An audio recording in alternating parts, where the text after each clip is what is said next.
Bonjour à tous, amis auditeurs. Voici la minute du bonheur. Et aujourd'hui, sans bornes. Que demandez-vous? Vous vous croyez très ambitieux en demandant de quoi payer vos dettes, de quoi vous loger convenablement, la somme nécessaire à l'entretien de votre famille, sans trop de soucis d'argent vers le 20 du mois. C'est comme si vous demandiez une goutte d'eau à la mer, comme si vous installiez chez vous l'eau courante pour ne remplir tous les matins que votre verre à dents. Pourquoi imposer à l'esprit illimité qui est en vous vos propres limitations? Soyez tranquille, il s'y tiendra. On m'a raconté l'histoire d'une dame qui demandait du travail. Elle eut du travail, mais il ne lui fut pas payé. Rappelez-vous la veuve pour qui le prophète Élisée fit couler de l'huile. Il en coula tant qu'elle eut un récipient pour la recevoir. Si elle avait présenté un dé à coudre, elle aurait eu de quoi emplir son dé à coudre. Rien de plus.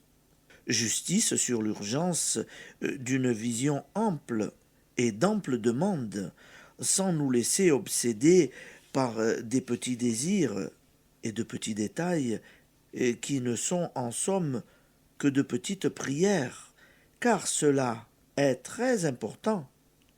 Seule une vaste confiance, la remise totale de votre existence, les yeux fermés au Créateur de tout bien, est digne de l'ample destinée de l'homme prolongé dans la vie spirituelle, et non pas de l'homme réduit à sa carcasse.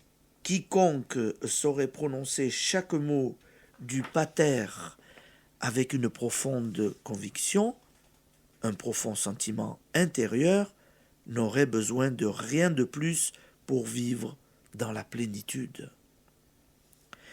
Car lorsqu'il est demandé que la volonté du Père s'accomplisse sur la terre comme au ciel, c'est le parfait équilibre en toute chose qui se manifeste, sans faute, puisqu'il nous a été promis. Demandez, et il vous sera donné. Application. Anéantissez toutes les barrières que vous avez élevées entre le bonheur, la santé, la prospérité et vous. N'imposez pas de limitation à l'esprit qui est en vous. N'ayez pas peur de demander. N'a-t-il pas été dit « Demandez et il vous sera donné » ? Demandez donc. Demandez ce qu'il vous est le plus nécessaire. N'ayez pas honte. Il s'agit d'un accessoire de votre vie matérielle qui peut paraître insignifiant.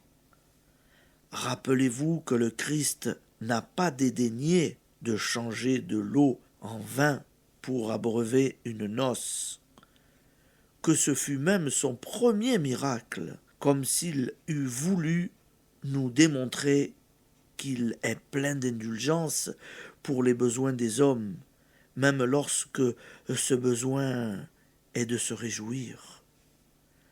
Un jour viendra où vous demanderez uniquement les lumières spirituelles, car vous aurez compris que cela suffit pour que tout vous vienne par surcroît. Mais en attendant que cela soit un élan spontané, ne craignez pas de demander les petites et les grandes choses nécessaires à votre bien-être et à l'épanouissement de vos enfants. Je vous souhaite une bonne journée de tout mon cœur et à demain.